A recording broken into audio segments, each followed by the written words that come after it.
Gawa ng naraspa ka siguro. Pag makunan, nalalagas talaga ang buhok, naglalagas ang buhok.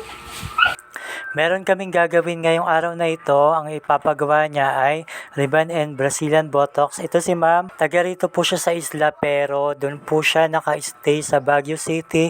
So umuwi po silang mag-asawa dito sa isla para magpariban. So dati kasi nakapagpagawa siya sa iba dahil hindi po siya nakakuha ng slot sa amin. And sa wakas ngayong taon na ito ay natuloy na rin yung pagpapariban niya sa amin. So ngayon lalagyan na natin siya ng gamot na pang-riban. Itong gamot na ito puro ito pero haluan natin siya ng kalahating tubig para medyo tumabang yung tapang ng gamot dahil naglalagas yung buhok nung client natin. Kapag naglalagas po kasi yung buhok, based sa experience namin ay medyo madaling maluto yung buhok nung client. So kaya pala naglalagas yung buhok niya, meron po pala siyang iniinom na maintenance.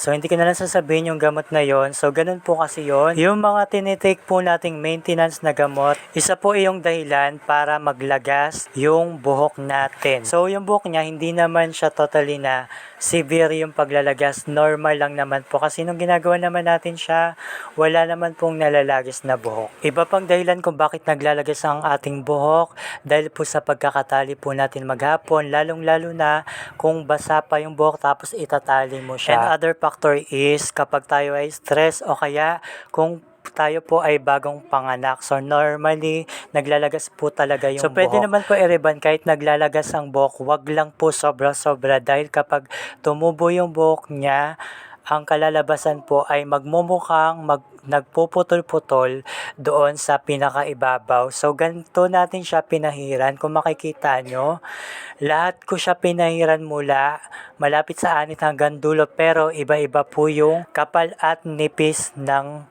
gamot. So, hindi po pwedeng lahat pantay-pantay kasi yung sila din yung nag-color nito. So, meron mga portion na medyo dark, medyo light.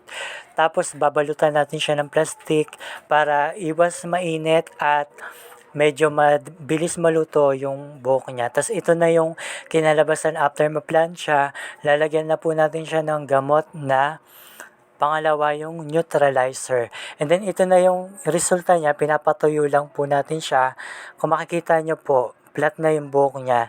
Tapos meron siyang Brazilian Botox, pa-planchain natin po ulit siya para mas lalong kumapit yung buhok. And then ito na yung pinaka-final result.